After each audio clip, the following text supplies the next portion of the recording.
Hey, this is Derek, and you're listening to Skepticality, the official audio program of Skeptic Magazine, for Tuesday, September 18th, 2012.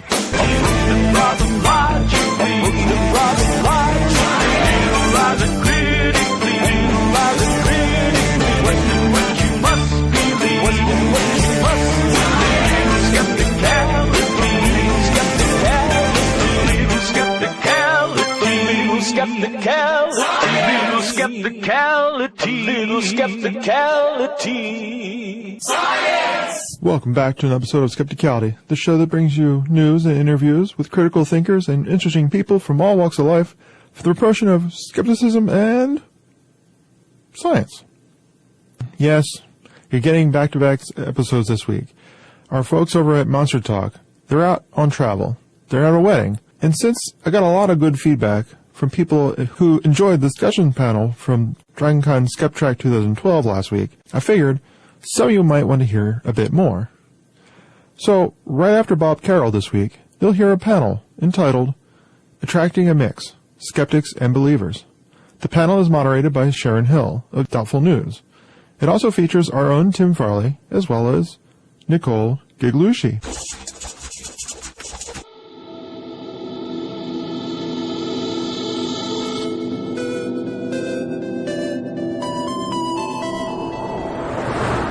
This is Bob Carroll, creator of the Skeptics Dictionary and the blog Unnatural Acts That Can Improve Your Thinking. Welcome to another episode of Unnatural Virtue. In this and future episodes, I'll be offering some brief comments on topics in critical thinking, skepticism, and science. Today's topic is pseudoscience. The term pseudoscience, like the expression woo-woo, is used as a pejorative to let readers or listeners know that you think something is nonsense, bogus, junk, codswallop, or masculine bovine scat. Maybe we should just let the quacks, cons, cranks, and lone geniuses call their stuff science, frontier science, alternative science, whatever they want. While those of us who consider ourselves consumer advocates for critical thinking and science focus on exposing false or improbable claims and useless or harmful products.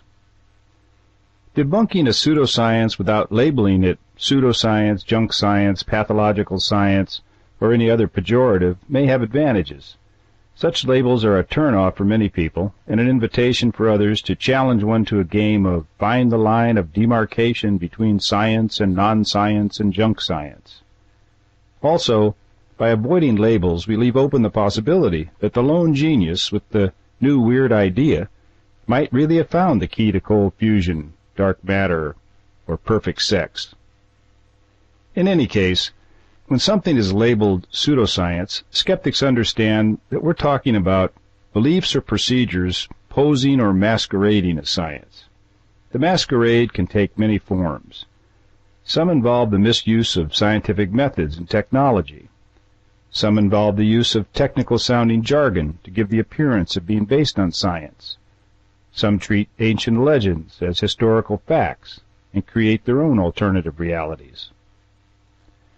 The posers are a disparate lot. The jargon mongers are the easiest to identify. A rubber bracelet promises power and balance. How?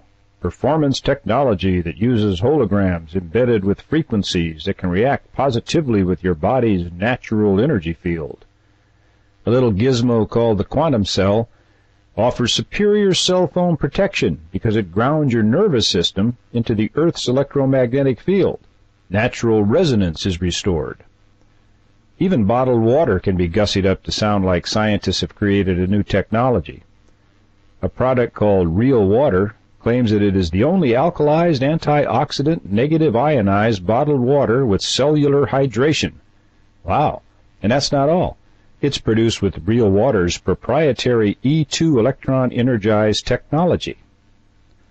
Many faux products sound silly and do little harm except empty your pocketbook, encourage magical thinking and superstition, and enhance scientific ignorance.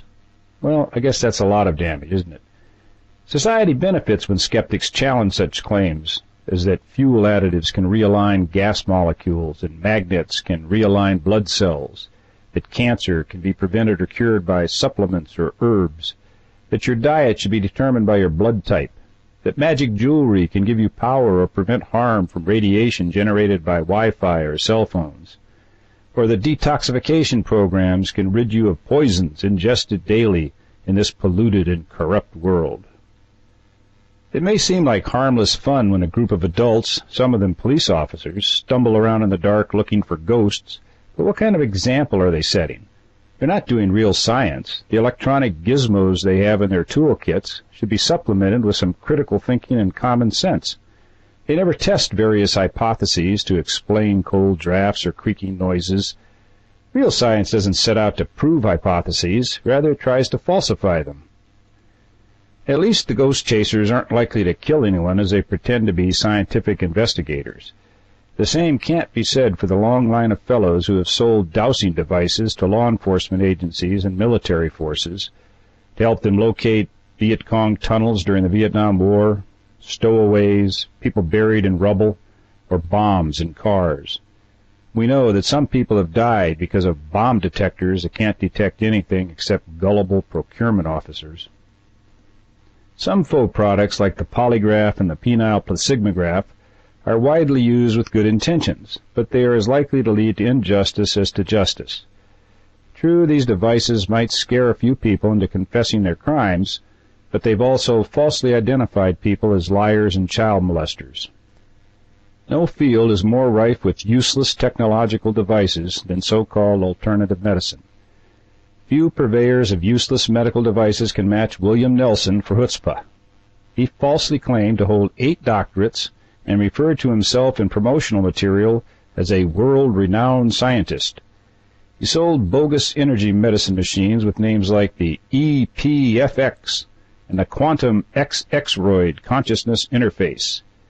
He also offered training for $20,000 to those who wanted to become quantum biofeedback practitioners. The father of all bogus energy medicine machines, Albert Abrams, who died in 1924, was a medical doctor. The American Medical Association called him the Dean of 20th Century Charlatans. Some of his more popular devices had names like the Dynamizer, the Biodynamometer, the Reflexophone, and the Omnipotent Oscilloclast, also known as the Black Box. The oscilloclast allegedly could diagnose disease from a drop of blood, and as a bonus, could determine the donor's religious affiliation. Many, I'm sorry to say, have followed Abrams' cue, and the number of bogus energy medicine devices has proliferated. How much money has been wasted on bogus medical machines is impossible to calculate, but we do know that the NIH has wasted more than $1.3 billion funding research on CAM, so-called complementary and alternative medicine. 20 years of research grants, and not a thing to show for it. That's not quite as bad as parapsychology, which has had over 150 years of research and nothing to show for it. ESP and psychokinesis researchers use sophisticated machinery and statistical methods, but so far they've been able to convince only themselves that they found anything paranormal. Some abusers of science apply technology in misleading ways. Defenders of telepathy have used fMRIs to confirm telepathy. And Dr. Daniel Amen uses SPECT, single photon emission computed tomography, to show how vitamins and herbs prevent dementia. The fMRI can detect brain activity, but it's pure speculation that the colored blips that show up during the imaging process are caused by somebody else's thoughts. Amen's use of radioactive dyes required by SPECT seems questionable and dangerous in light of the paucity of evidence he provides for using it as a diagnostic tool. Well, that's it for this episode of Unnatural Virtue. Until next time, please commit some unnatural acts in public, and don't forget, skepticism, though unnatural, is a virtue. See my website, The Skeptic's Dictionary, for more information on such pseudosciences as ancient astronauts, astrology, the blood type diet, brain gym, creation science, consegrity, Dianetics, ear candling, facilitated communication, the e-meter, Gerson therapy, graphology, homeopathy, intelligent design, morphic resonance, the Mozart effect, NLP, orgone energy, parapsychology, the parazapper, personology, physiognomy, plant perception, psychoanalysis, repressed memory therapy, rumpology, the synchrometer, Zermatism.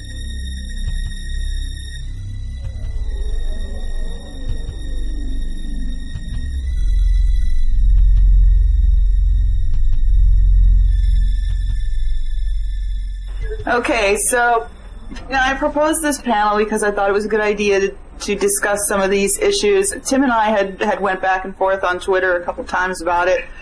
How do you make your skeptical content attractive to a larger audience? So we all have our websites, our projects, and our organizations that we want to promote.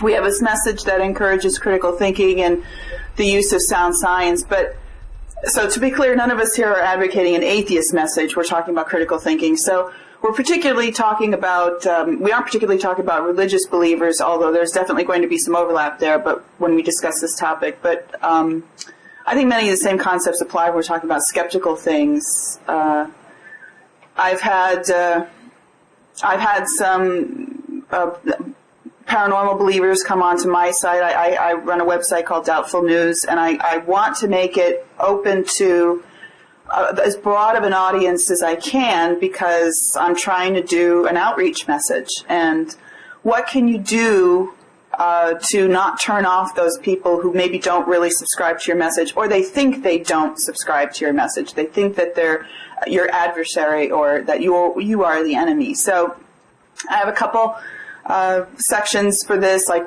we'll start out with, well, how do you get them there? So we can go through each one of us and talk about this. But so like I said, my website, I try to bring as many people in as possible. I do a news site, so it's news stories that have to do with the paranormal, the anomalous, and pseudoscience and anti-science. But I want to bring those people in who may feel different than the view that I've put out, because I want them to engage. I want us to have some sort of dialogue. I just don't want to speak to the choir. I mean, that I think was what's happening with the website, but I do want to draw in people who are not of like mind, and maybe I can learn something from them, they can learn something from me, and we can have some sort of a dialogue and maybe move forward and have some progress instead of just arguing against each other. So there's a couple things that I have in mind that I do, but let's just talk a little bit about our own projects and how that works out for us. I just did mine. You could do yours. Well, my main site that actually is sort of general interest is What's the Harm, which I started about 4 years ago. And I do get a mix of skeptics and believers. I gotten a burst recently of believers yelling at me in email, including a guy who was berating me because I didn't have What's the Harm in Believing Shakespeare Wrote His Own Work. But apparently he just emails anybody he can.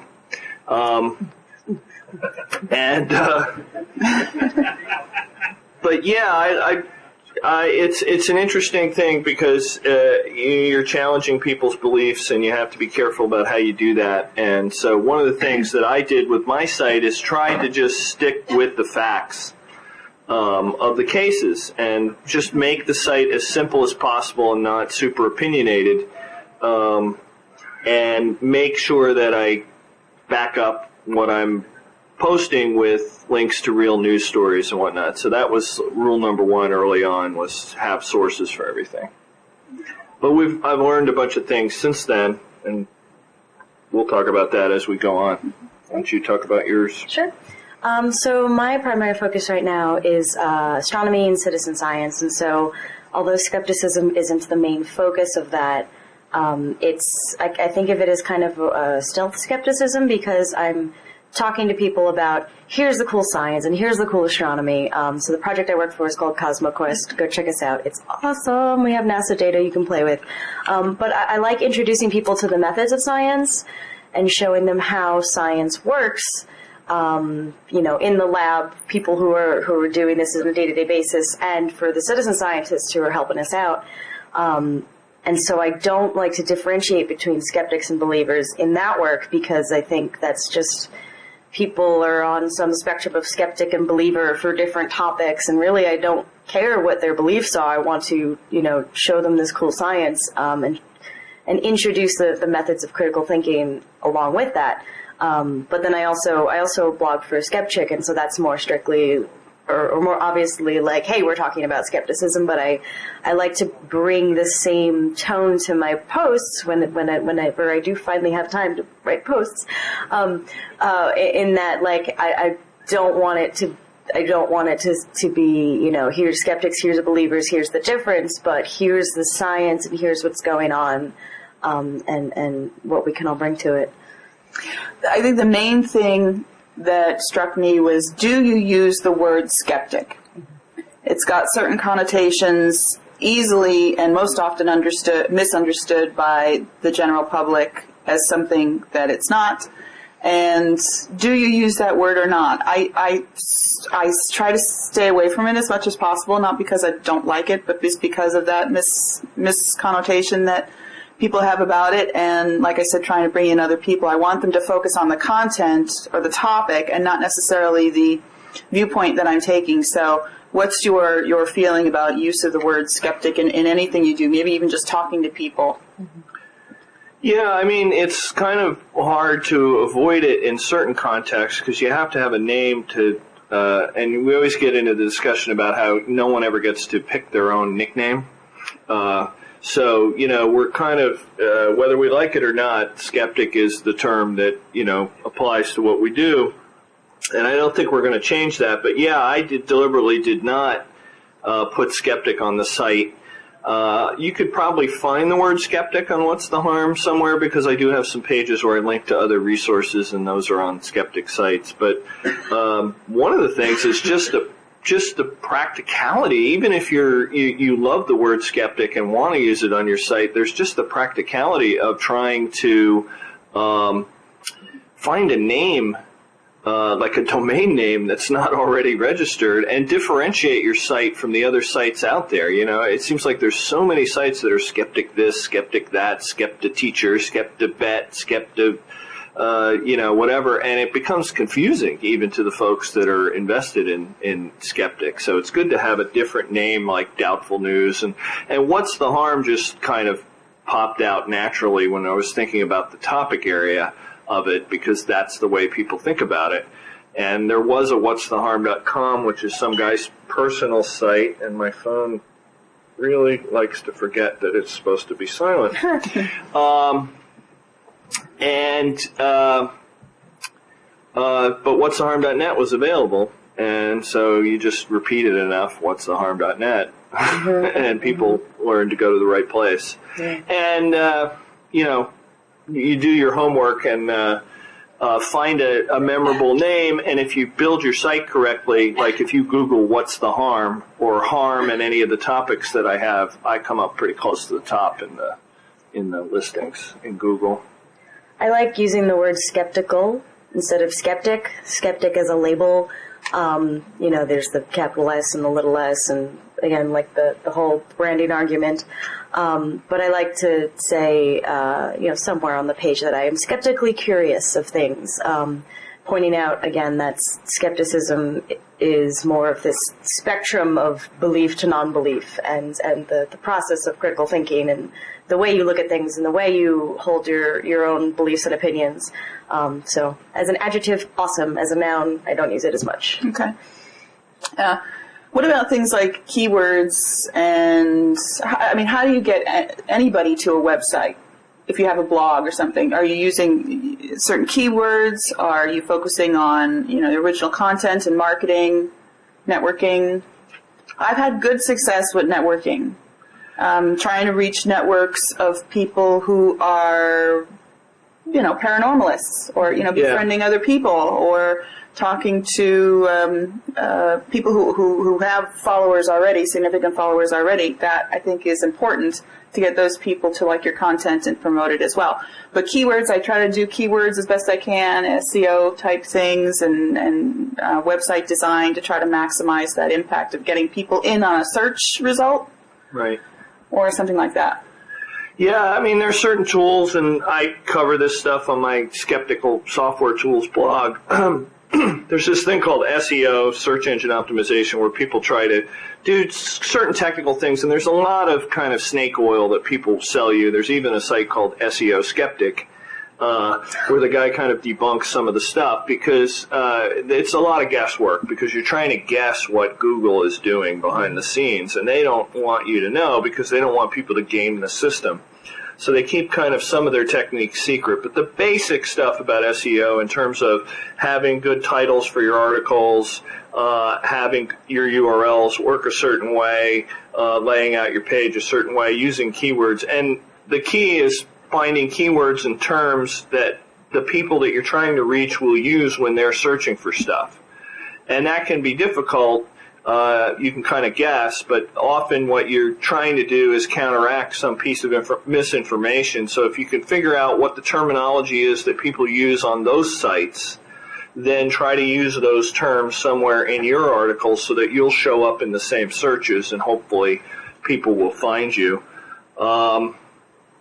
What was the other thing about, we're reaching out to communities. Yeah, that was huge early on with What's the Harm, because I was just Mr. Nobody who went to TAM 5. Nobody knew who I was.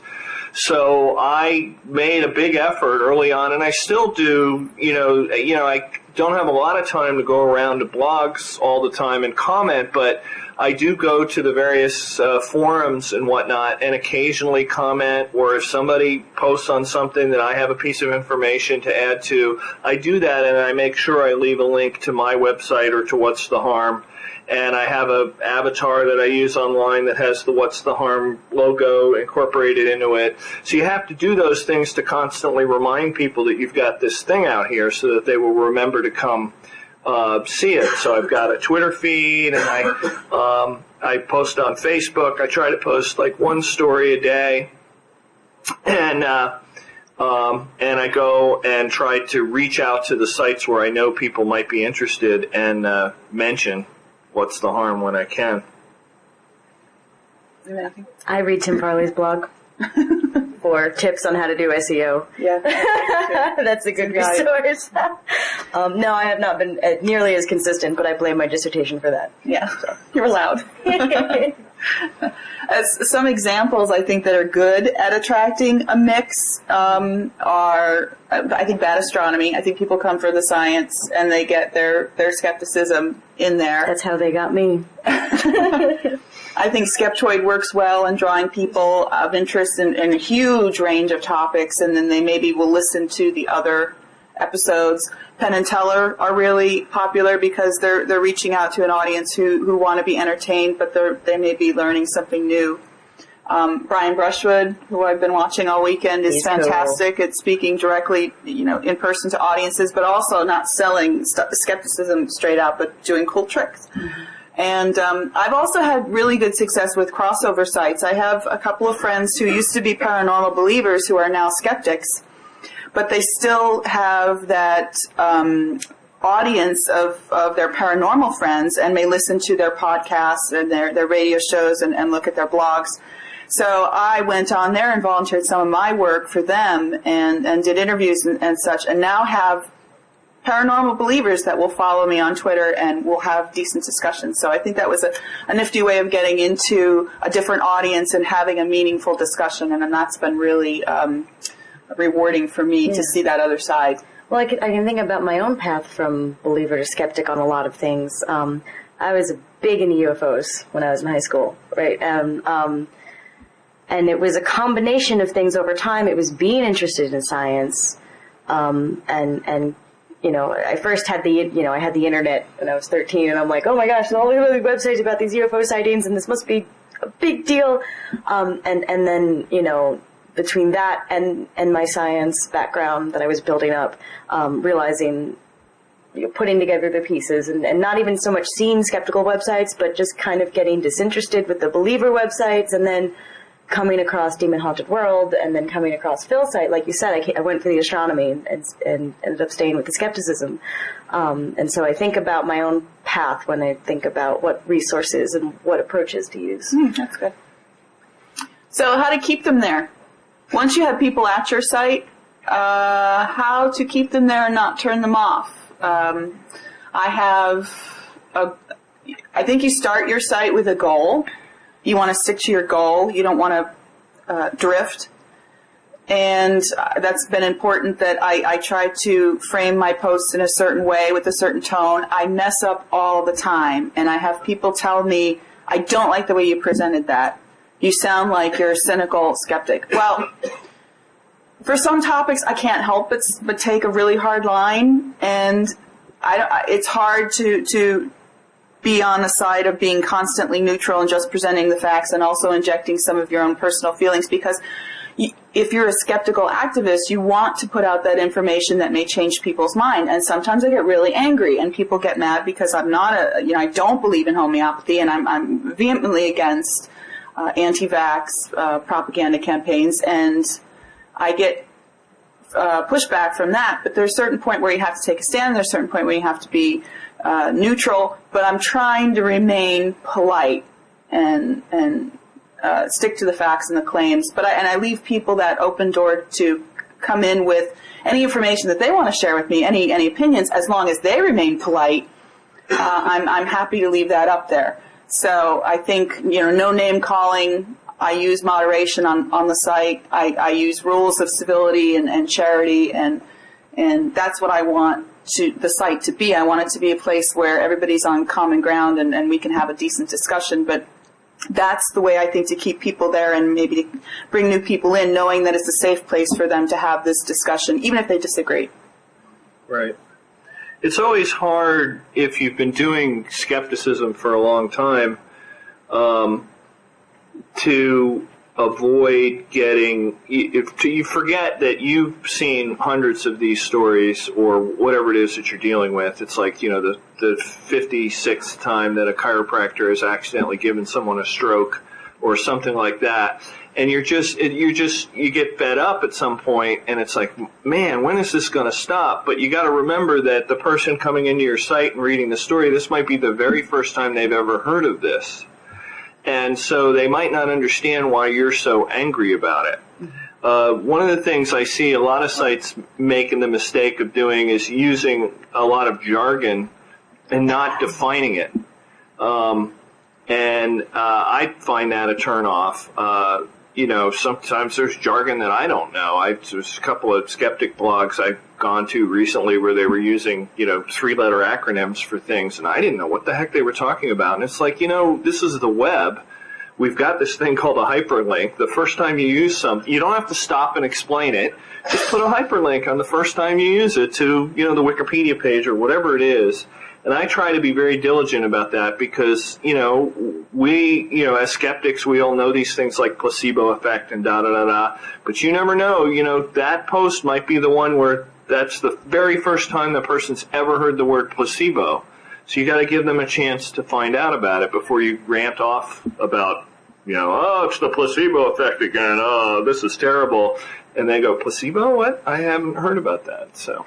Yeah, there's kind of a different voice and tone and content that you have depending on what your audience is, and because it's the internet, you can't always control your audience, and that makes it difficult because you want to have those jargon-filled discussions with people that right. are also familiar with it, and you want to be able to do that, but you also have the outreach side, right? Yeah. You know that people are going to come to your post that have no idea what some of these things mean, and you want them to be able to, I don't know, I guess that's a question I really haven't been able to figure out with my own voice, because I do it all the time with astronomy, and I have no problem with it in astronomy, but it is difficult in skepticism because you want to have that discussion. Yeah, you don't know who your audience is for a blog post. Right. Yeah, I see that. I see that a lot where people will do like 14-part or 3-part blog posts or whatever. They'll have some continuing thing that they've been talking about, and they don't do a good enough job of setting the stage in each post of, well, if you're coming into this new, here's how you catch up. But also just forgetting, as much as we talked about using keywords and framing your site so that you're targeting your audience, you got to remember that however well you target it, you're going to get people from other audiences. So maybe, like, for instance, my site, SkepTools, is targeted at skeptics, but believers are going to read it too. In fact, there's one particular believer who's written some fairly conspiracy-laden posts about how I'm the evil guy that's manipulating Google and keeping all the alt-med sites down. It's really kind of hilarious because it's obvious when you read what he posts that he doesn't understand how the technology works at all. And he actually emailed somebody at where I work, my day job, and they thought it was hilarious. It's like, who is this guy? He's seen through your mask of happy niceness. Well, fortunately, they saw that the guy was kind of off the wall. But if I didn't work at a cool enough place, maybe that might have been a problem for me. But you just have to be aware of that. No matter how well you target your site, if it's a public website, other people are going to see it. So you want to, you can't avoid annoying some people, but there's people who are always going to get offended at something. But at least you can kind of blunt the edge a little bit sometimes by defining your terms or linking to other content that maybe they'll find better or something like that. So I would put out some posts. I had a post out on a haunting, a paranormal event that was big in the news at the time. It was this haunted house in New Jersey, and they had a paranormal group come in, and that was the gist of the article, was that the first thing they do is they bring in this paranormal investigation group, not plumbers or electricians to figure out the problem. They bring in a paranormal investigation group. And so the way I presented the article, I took the news and I took some quotes out of the article, and I sort of critiqued a bit like what's missing and what was not in the article that should have been, and what was clearly not a good way of investigating a problem with this house. And I actually got the paranormal group come onto the site because they Google their own name. And they look for a place. This happens all the time. If I put somebody in the article, even though the article has been on the major media sites, they will look for it, and they will come up with the Doubtful News site in the search engine, and they'll come on and they'll see what I said about them. And they will comment, and at the time it was the head of the group, and he commented, and he was pretty polite. He was mad that I didn't like paranormal investigators, but he was polite, and I responded to him. And then other members of his team came on and started swearing at me, and got really, really ugly. Well, I removed those comments that were derogatory, and actually I passed them back on to the lead paranormal investigator, and I said, "Do you really want these people representing you like this?"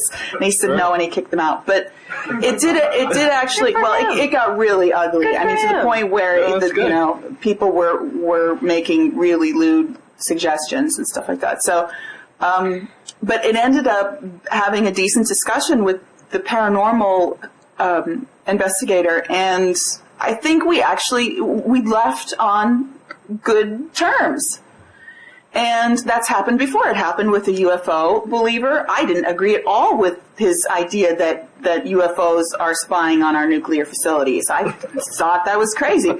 And he tried to convince me with these long, ranty posts in the comments that I would not allow. But we did have a back and forth discussion, and I said, if there's anything that you want me to put on the site that corrects anything that's wrong in the media, I will put that on there because I want the truth on there. And I think that talking to them on that same level and being respectful, I disagree, but I was respectful, and I'm not calling him names, and I didn't call him crazy, but I think that goes a long way into building some relationships, or at least ending on a positive note. Yeah. Look, I was just, we were chatting before, so I haven't had nearly as much interaction like that on the internet, but I went to a sci-fi con almost a year back in Virginia, and there was a paranormal investigation group doing paranormal investigations right there in the con hotel that night. And so I went along with that and just talking to them. And so I didn't come out and say, oh, I'm a skeptic. It was like, I'm going to really see what this is like and really, really hope that we get contacted by something, because that would be so cool, which didn't happen. But it would be cool. It would be awesome. Oh my gosh. And but also similar, Brian Gregory and I went to a UFO conference a little while back, over a year back. Same thing. We didn't come in and say, we're skeptical, but came in and talked to the people who were giving the talks and presenting their books. And having really nice discussions, and not coming out and saying, I don't believe this, but asking the skeptical questions and being able to have that dialogue, which is really worthwhile and also humanizing, to talk on that level. Well, and also it can just be a good message just to show up and be civil and nice to folks. And, I know people have been surprised. There was a little paranormal something conference, and it was like about the size of one set of the seats in this room in a small hotel here in Atlanta, and a bunch of us went and kind of sat in the back and just listened. And there were some paranormal investigators at that thing who seemed really reasonable, and so now I know what they're like, and maybe that they might be worth engaging. Because there's some common ground you can almost always find. Yeah. And they had, debunked some of their hauntings as having natural, prosaic explanations. And so they were cool, and now I know that. But one of the funny things that happened was a mutual friend who's not, I didn't even know, he had some filmmaking. He's a filmmaker, and he had done some film something with the guy who was running the conference. So he showed up because they were going to show a clip. And he showed up and saw me there, and apparently texted a mutual friend, like, "Oh no, Tim's here. Is he going to ruin the whole thing?" And I didn't. I wasn't there to ruin it. I was there to learn stuff. So hopefully, maybe that sunk in, at least for him, that Tim didn't ruin the paranormal conference. That's a whole other aspect, because we've all all three of us have gone to believers conferences that we don't subscribe to that belief, but it was interesting to go and learn how they present, what they talk about. I went to a few of the paranormal track talks at Dragon Con, and they were difficult to sit through. Yes. And I can imagine. When I asked some questions, I was less than impressed with their answers, but it was good to go and see how they present. And I think more skeptics should do that and visit the other side and see what's going on there. Yeah, see what these, it's always hard to get a read on what people are like from their website or their internet videos or whatever they're putting online. So to see them in person, there was one guy at this paranormal conference who gave possibly the most hilariously bad presentation I've ever seen in my life. Just made every possible PowerPoint slide mistake, and I know a lot of astronomers have done that too. So. But he was not prepared. His material was just like, literally, he had just like taken camera shots of a book and made that into a slide, and didn't really know his material. And so now I know that that guy is not really to be taken seriously. But other people who were there were much more credible, and I know I could have a real conversation with them if I really needed to. So best practices when you have a website. I talked about this a little bit. I have moderation, comment policy, which I make clear to people, and if they cross the comment policy line, they'll immediately get deleted, and sometimes I'll tell them why they got deleted in the thread. But somebody mentioned yesterday that your blog or your website is like your home. Mm-hmm.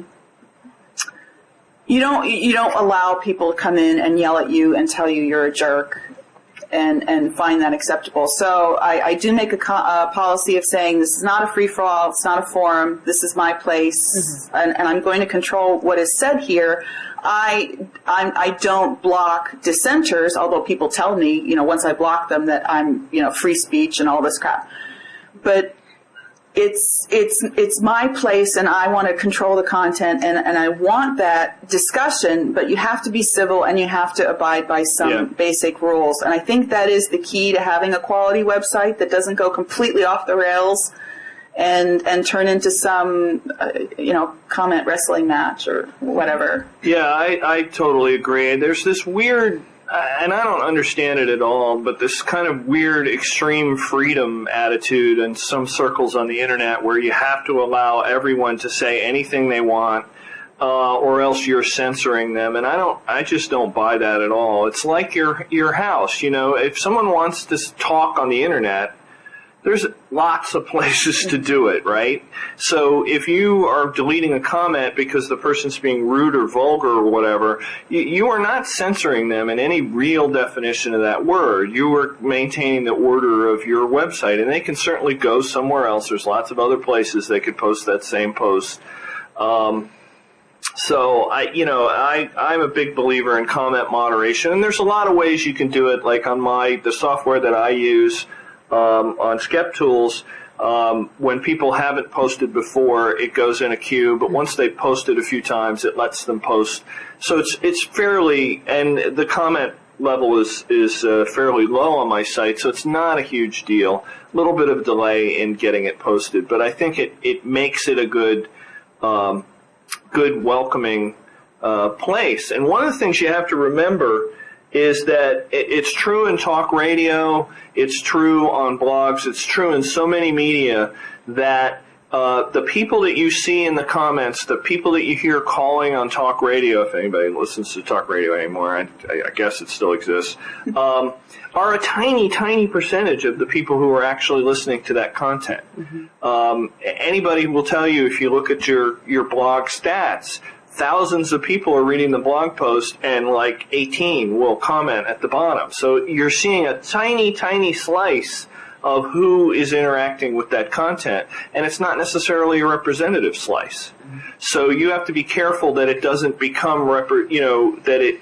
doesn't misrepresent who your readers are, that all the loud, vulgar people end up commenting, and the reasonable people are reading the comment going, who are these jerks down here? Because it can turn people off. It's, they go down there and say, I don't like this website. Every time I get down to the comments, I get offended. So it's something really, really to think about. I like being part of different websites that have different types of moderation and community. Like I like that I'm part of websites that are more open and a little more free-for-all and a little more crazy sometimes and scary, but it's good to see that out there, and it's there's a place for that, definitely. But then on say the CosmoQuest blog, I am going to be much more careful about moderation there. So my website, it's like, whatever, have fun. But on the CosmoQuest blog, because I'm promoting science specifically, I don't want to see that kind of thing there because I want people to feel welcome and come back. Whereas on my personal blog, it's like, have fun, Right. Yeah, you can't always respond to every single comment either.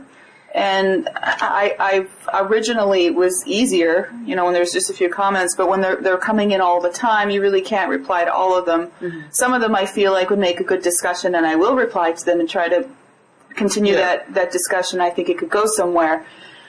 In my day job, I work in the environmental regulatory field, and if you have some policy or regulation that comes out, you just have these tons of comments that come in of people who are usually objecting to something. And I think what those people just want is a way to make their statement and just to have their say. So a lot of times what we just do is say, thank you for your comment. We appreciate your input, because it makes them feel like they've contributed. I don't have to do anything with that comment, right? But it's a way that they felt like they've contributed, and maybe they feel like contributing again because you didn't tell them they were a jerk. So I think that that's a way to make them feel like they're participating in it, but you don't have to rise to the argument that they're making. You don't have to make an issue out of something that may not be an issue that you don't want to discuss. So let's talk about when we encounter problems. I think that I get a lot of people on the blog that want to defend their beliefs. They come on and they tell me I should seek Jesus and do these things, and that they tend to I always get cold. If ever I post anything on cold fusion, I get people coming on telling me that I'm an idiot and that obviously cold fusion has been proven, and I will sometimes leave those up. I will leave those comments up. We all drove here in our cold fusion powered cars, right? Because I think that's a way for they've done a Google search, they've found the post, they've come on, and they go to every post that has anything to do with cold fusion. I know this because I see them on other places. The same people with the same post will go to every site and comment on this thing, and I'll leave them up because that's you can go there, you can see that. I don't care, that's fine, but I'm not going to interact with them because that would waste my day. Yes, right. Yeah. There's the well, I think what started me joining the conversation with you guys was the whole "don't be a troll" thing. It's like, what does that mean? To what extent Do you not feed the trolls? Does that mean you ignore it? Does that mean you respond? Does that mean you respond with humor? There was that recent gif of Neil Gaiman on a trampoline. I don't know if any of you saw that.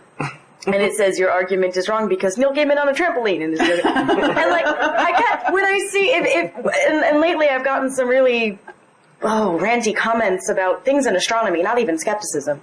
And I kind of part of me wants to respond with that graphic, and I realize, okay, is that feeding the troll, or is that, and that's why I don't, but so if I ended up using it as my comment policy on my blog, so that, because I kind of want to respond with humor and absurdity. It depends on what mood I'm in. Hard. Yeah, sometimes I get really angry and I just... I'll rip into them and says, your comment was completely irrelevant and incredibly, full of nonsense, and bye.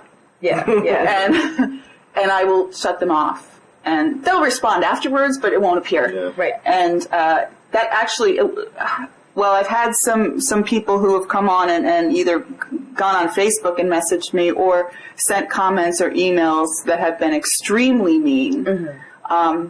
I don't make those public. That's my choice, is to completely ignore trolls and not give them attention. And that's my policy, and I feel that it's worked for me. Mm-hmm. I have a very kind of, I don't know if you call it a liberal or wide definition of troll, Eating goats under bridges. Yeah, I like that one. Well, a lot of people get into very pedantic arguments of, that wasn't really trolling. If you're not familiar, is when people just say rude things just for the sake of saying them. And really they're just trying to provoke an argument because they get entertained seeing people get upset about stuff. Right. And it's like a game people play on the internet. It's like, let's see if I can make that person mad. And so people sometimes get into, I'll say, well, he's just trolling. And they'll say, well, no, he's not trolling because this, that, and the other, and it has to have intent. And usually it's a long list of things that, how am I supposed to know? How am I supposed to know the person's intent? So I use a very wide definition, and basically it boils down to, will responding to this particular comment in any way advance the conversation? Right? I get a lot of people who write to me on what's the harm, and they're very invested in this whole, you're just a big pharma shill, why don't you talk about the problems in standard medicine, clearly you're hiding this information and stuff. And you can tell from the tone that you're not going to argue with this person. So there's no point talking to them. It's just going to become the same argument that's been had a million times. And actually, I don't even have comments on what's the harm at all because they tend to just be that sort of thing. I even had somebody email me and complain that I had made it deliberately difficult for them to reach me. You made it's almost impossible for us to reach you. And it's like, well, you did. So clearly it wasn't impossible. They're all over the internet, dude. Well, I think there's also a difference between responding to the troll, however you define it, and if you're defining them as a troll, it's probably not a good point. But in pointing out the behavior in general, I think is important to say, like, hey guys, don't do this. Right. There's a certain amount of I can't think of a good word. I want to say policing, but just pointing out and saying, don't do this. This is not cool. Just setting some guidelines. Setting some to everyone that standards. This behavior is not acceptable, and this guy's doing it, and I don't want to. Well, and under my wide definition, calling someone a troll publicly would be trolling. Yes. Yes. Because that's not going to advance the cause. You call someone a troll, that's not going to. Nothing good is going to happen. That's the problem with the don't be a dick argument, right? Well, not problem with don't be a dick, but you can say don't be a dick, use the Will Wheaton rule, and then that kind of makes you a little bit the dick too, and it's a vicious cycle. Yeah, I do like leaving up really nasty comments sometimes. Not nasty, vulgar, but ones that you can tell that this person is very angry and not really after the content, but just emotionally reacting. I like to leave those up sometimes because you need to see that there are people who are behaving like this. And that's a good idea to just respond with thanks, but that's not really contributing to this conversation. Right. Or, so you've acknowledged that they've said that, and everybody else who's watching can see that. And you don't even need to say it in a lot of sometimes, cases. yeah. I let people, I just hand out the rope. Yeah, they just hang themselves. Right. This happens a lot on Twitter. If you go and you have an argument with Matt Moneymaker on Twitter from Finding Bigfoot, he just hangs himself. He just acts like a goofball, and everybody in the world can see it. Right. And I don't have to do anything but sit there and ask, well, why do you think that? Or why do you think that's true? And he just hangs himself. So that's kind of mean, but it works.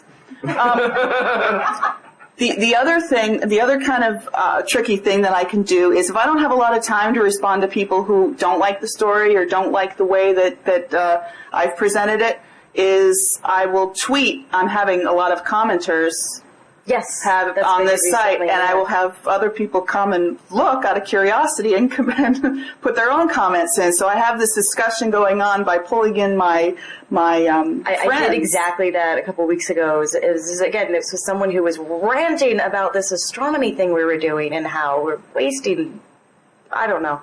And yeah, I tweeted it and I said, hey guys, what's the deal? And everyone, because I felt so horrible, like this guy's ranting on me. And my Twitter friends came over and looked and not so much responded there, but then responded back to me on Twitter like, no, it's fine. It's that guy's, like that's. I mean, when I post something and I'm afraid I've done something wrong, right? If I get a really bad reaction and I'm very sensitive to criticism, I look at it all because there's very good chance that there's something valid in it, right? Yeah. And I look and see if there's. Did I say something wrong? Did I not make my point clearly? And I've had cases where that was clearly my fault. I did do something wrong, and because I want to learn from that and do it better the next time. So I don't like to close off criticism. I think that's the absolute wrong thing to do. But control real criticism from people who are just trying to make you look like a fool. Yeah, and not just widely. Sometimes you can target it. Your request for help. Just recently, the guy I mentioned earlier, the Shakespeare guy who wanted me to do "What's the Harm in us believing Shakespeare wrote his own works," which I would never do. But he had written these giant emails, and I didn't know what he was talking about, but I knew two skeptics who used to live here in Atlanta who have researched this whole thing, and immediately emailed them and said, what is this guy on about? Should I care? And they informed me that he's well known in the the Shakespeare community, that whenever he can find somebody to latch onto, he'll email the same rant to them, and they've looked at what he's saying, and there's nothing to it. So I should just ignore that guy, and it was on What's the Harm, so it wasn't a comment on the site or anything I had to really deal with. It was just an email. And he's emailed me again. I see you're ignoring my my completely valid comments. It's like, yeah, I am. Oh, well. One point I want to clarify, though, because it did make it seem like I'm calling in the troops to pile on dissenters. That's not what I mean. I will apply the same moderation key to people who I know. Right. I had to close the comments right after that because it was just like, well, I don't want the arguments. Yeah, and I don't want an attack environment. I want them to come on, and what I really want them to do is come on and share the knowledge that they have, that I would have to go out and research and take time. Right. I know they know that, so they can come back with that. But I will apply the same moderation to the people I know and like to people that I don't even know. We actually had something similar happen yesterday in the science track on the evolution and creationism debate. And there was a woman who came up during the question section saying that people who believe evolution are probably dumb and whatnot. And the whole audience just reacted angrily. And those of us in the panel were like, shut up. Do not jump on her. What is wrong with you people? It was so bizarre to see that happen in real life. It's like, okay, let's discuss. Like, wow, it all went. And yeah, so that, we talk about how that's a problem on the internet, but it showed up in real life, and it kind of scared me. Well, we'll show up in other skeptics conferences. Yeah, I've seen that happen before. So does anybody else have any comments about what they would do on their side if they could come up and share with us? We'd really like to hear that. I know yesterday, while you're coming up, yesterday I was at a panel with Tom Merritt and Brian Brushwood and the podcasters saying how they deal with people who make weird, strange, out of the blue comments on their podcast and how they react to them. And there was a lot of good ideas of whether you engage with that claim right there or you sort of push it off, or what's the best way to do that. And there was a lot of good ideas in there. So, okay, well, a couple of things. On my own site, I'm one of those annoying people who believe solidly in free expression. So I keep hands off for the most part on the comments, and particularly if political stuff comes up, because you get in the right-wing nuts who start cursing me out, calling me names, and I just leave it up there because it's great watching the more moderate right-wingers go, I'm not with this guy. And the one rule I have on my site is you can say anything you want about me because it's my site and I'm a target, and that's fine.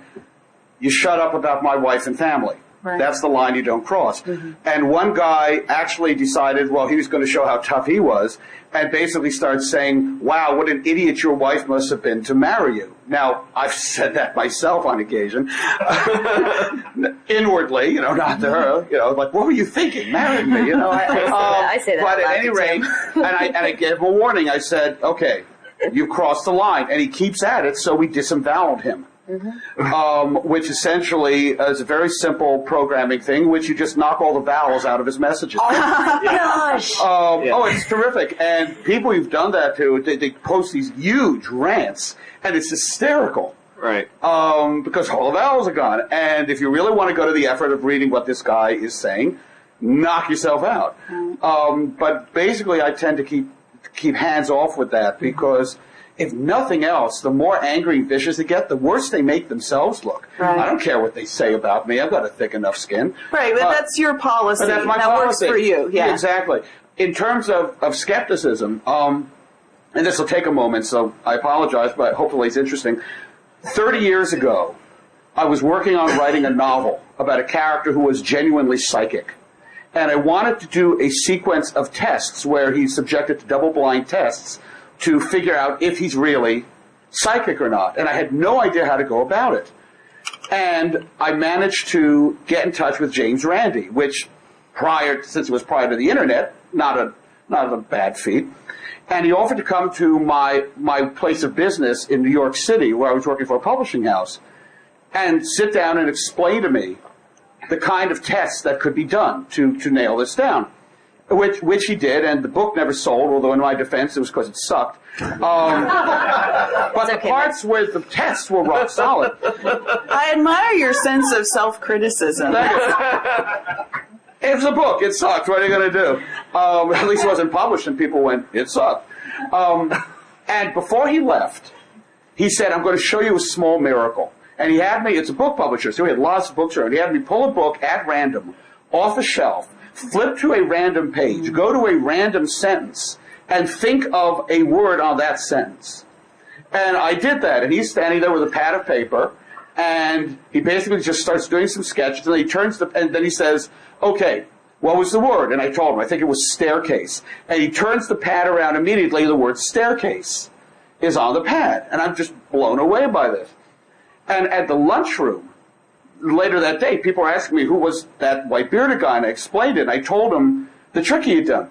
And they all said, everyone, my God, he's psychic. And I went, no, the whole point of what he did was to demonstrate how through trickery you can make it seem like you're psychic. And they said, no, that can't be it.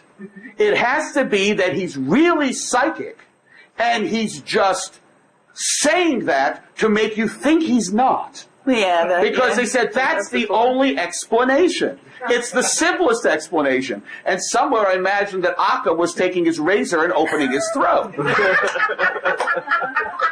And it was just telling these people that was not the case. It was like saying to a 6-year-old, honey, it's time for you to know there's no Santa Claus. No, why are you telling me this? They couldn't. Are there any children watching the broadcast? Yeah. And they sorry. Oh, no. They just couldn't cope with that. And the fact of the matter is that in the real world, beyond the internet, in the real world, the only people who I've encountered who are not science fiction fans, who say that they are skeptics, have said so in the following way. And like two people, they said the exact same thing. Yes, I'm definitely a skeptic. For example, there's no way you're going to convince me that the Earth is heating up. Right. You know, I absolutely don't believe in climate change. And I don't believe this whole evolution thing.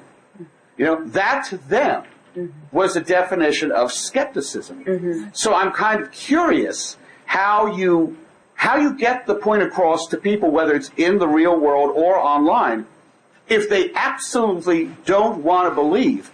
How do you get the point across to them? Is it possible? And how do you explain to someone who says that they are a skeptic because they reject science that, no, that's not what skepticism is?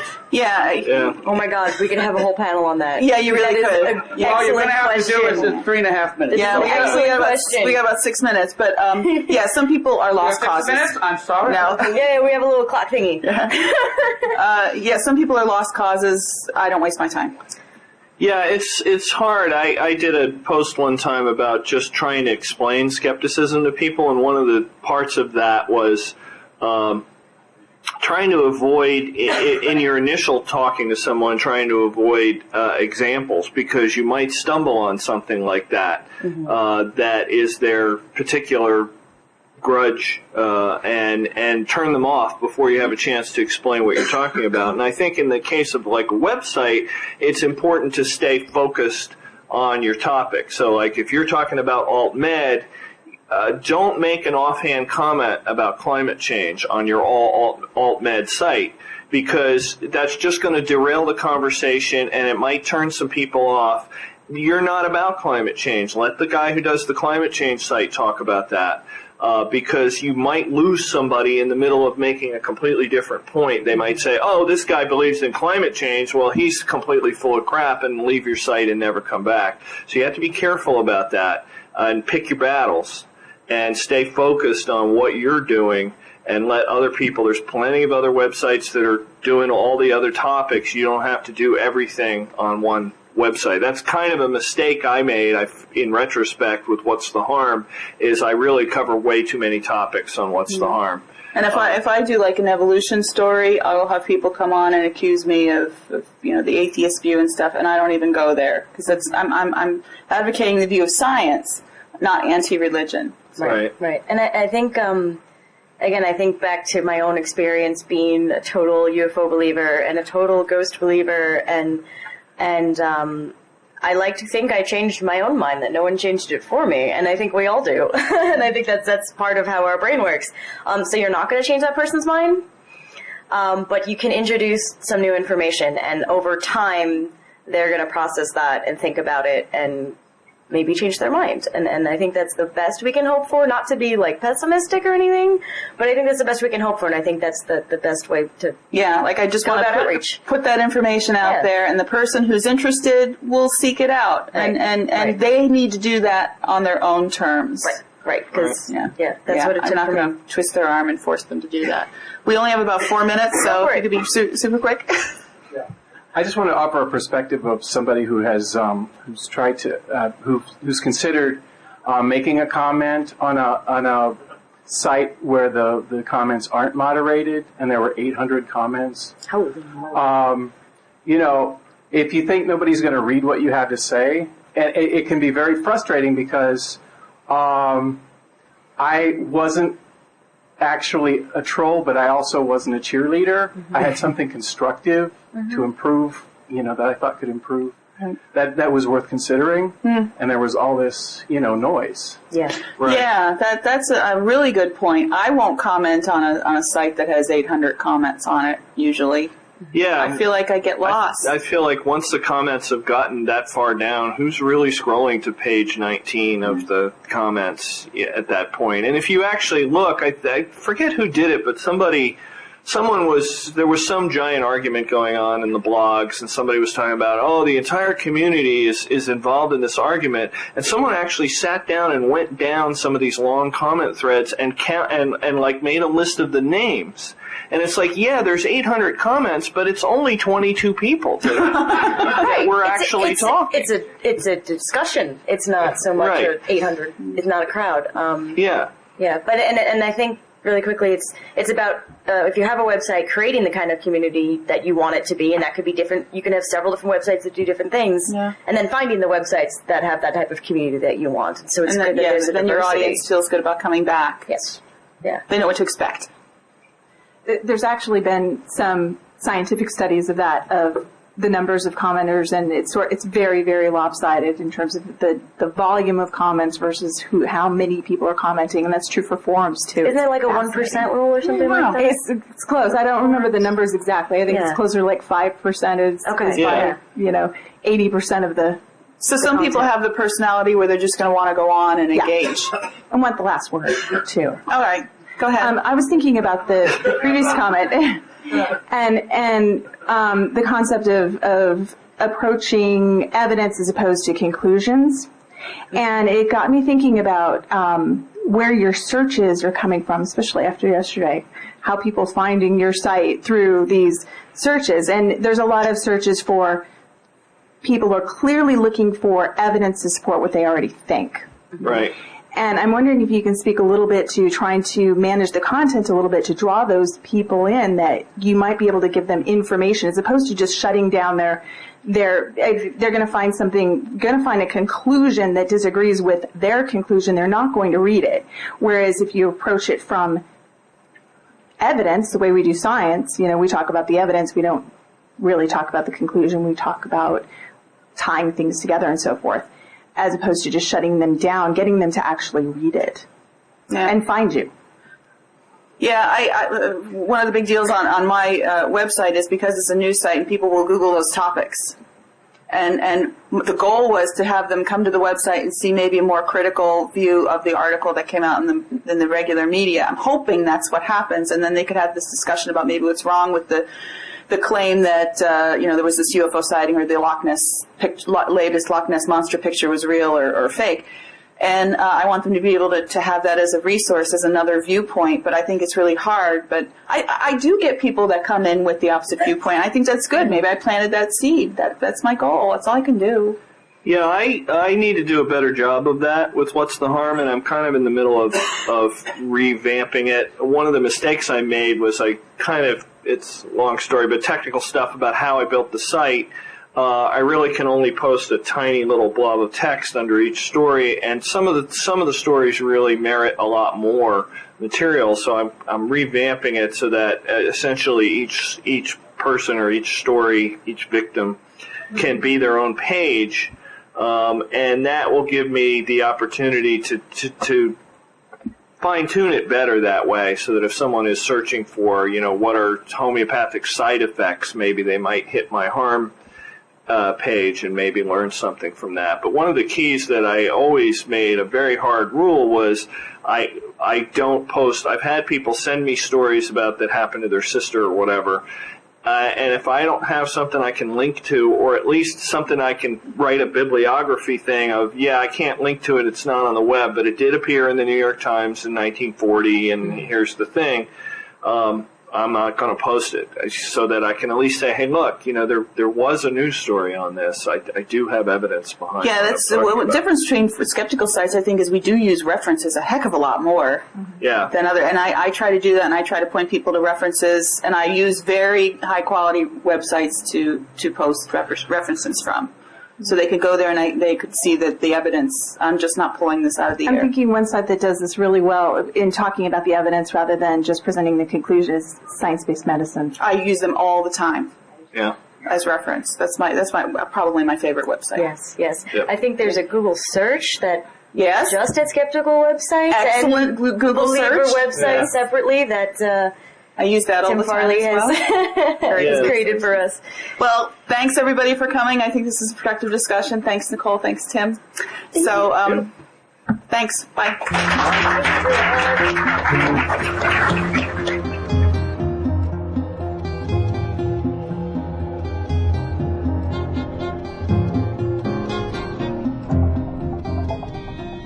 Once again, I have to give a massive thank you to Mark Disler for offering his services and the time of his company, Abrupt Media, for all the work he continues to provide to us for Skeptrack at DragonCon.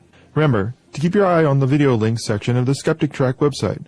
As Abrupt Media gets the many hours of video cleaned up from DragonCon, they will be posting it there for you to watch and enjoy.